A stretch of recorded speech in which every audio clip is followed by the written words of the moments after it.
Mathematics coach at the Ministry of Education and Youth, Tamika Lodge Fenton, is championing a transformative approach to how students in Jamaica perceive their mathematical abilities.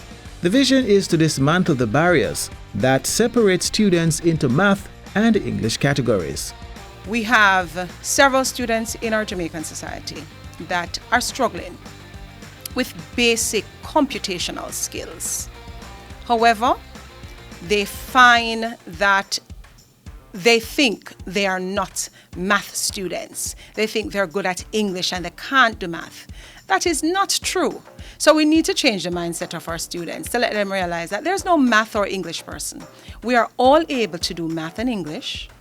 All of us. It just means that how I approach math may be different from how you approach math. So effort is what matters. And if each of our children understand that they're all math students, awesome. We'd have a Numerate society. And that is our key goal as educators, to make sure our students are numerate, to function well, communicate with numbers, understand numbers, and be better citizens in our Jamaican society. By instilling this mindset, the belief is that students will not only become more proficient in math, but will also become better citizens, contributing positively to Jamaican society.